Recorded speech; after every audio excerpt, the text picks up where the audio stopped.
সোণাৰীত আদিবাসী ছাত্ৰ সন্থাৰ উত্তাল প্ৰতিবাদ চৰাইদেউ জিলা আয়ুক্তৰ কাৰ্যালয় ঘেৰাও কৰি প্ৰতিবাদ সংগঠনটোৰ আদিবাসীসকলক অনুসূচিত জনজাতিৰ মৰ্যাদা আৰু ভূমিপট্টা প্ৰদানৰ দাবীত উত্তাল প্ৰতিবাদ আদিবাসী ছাত্ৰ সন্থাৰ শিলচৰতো সদৌ অসম আদিবাসী ছাত্ৰ সন্থাৰ ধৰ্ণা কাৰ্যসূচী দীৰ্ঘদিনীয়া দাবী মানি নললে জংগী আন্দোলনৰো হুংকাৰ প্ৰতিবাদকাৰীৰ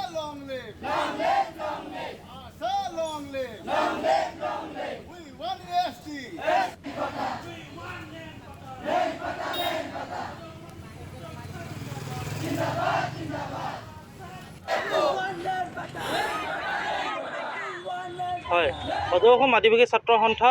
কেন্দ্ৰীয় সমিতিৰ নিৰ্দেশ মৰ্মে সমগ্ৰ অসমৰ লগতে আমি চৰাইদেউ জিলা সমিতিয়ে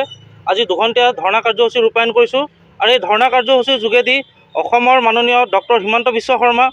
ভাৰতৰ প্ৰধানমন্ত্ৰী নৰেন্দ্ৰ মোদী ডাঙৰীয়া আৰু ভাৰতৰ ৰাষ্ট্ৰপতি দ্ৰৌপদী মুৰ্মু ডাঙৰীয়ালৈ আমি এখন স্মাৰক পত্ৰ প্ৰেৰণ কৰিছোঁ আৰু এই স্মাৰক পত্ৰৰ যোগেদি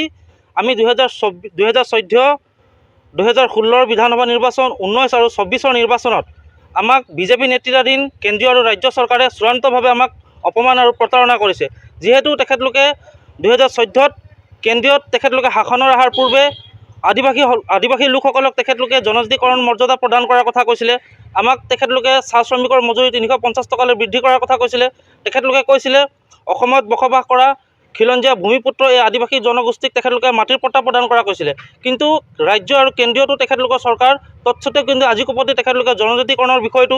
আমাক মাটিৰ পট্টা প্ৰদান কৰাৰ বিষয়টো আৰু চাহ শ্ৰমিকৰ মজুৰি বৃদ্ধি কৰাৰ ক্ষেত্ৰটোত কোনো ধৰণৰ গুৰুত্ব প্ৰদান কৰা নাই। সেইবাবে আমি কেন্দ্ৰীয় সমিতিৰ নিৰ্দেশ মৰ্মে চৰাইদেউ জিলা সমিতি দুঘণ্টীয়া প্ৰতিবাদী কাৰ্যসূচী ৰূপায়ণ কৰিছোঁ আৰু এই প্ৰতিবাদী কাৰ্যসূচী দি আমি অসম চৰকাৰক এটা কথা স্পষ্টভাৱে বুজাই দিব বিচাৰিছোঁ, যদি চলিত বৰ্ষৰ ভিতৰতে আমাক যদি জনজাতিকৰণৰ মৰ্যাদা প্ৰদান নকৰে আন্দোলন কিন্তু ইয়াতকৈ ভয়াৱহ হ'ব।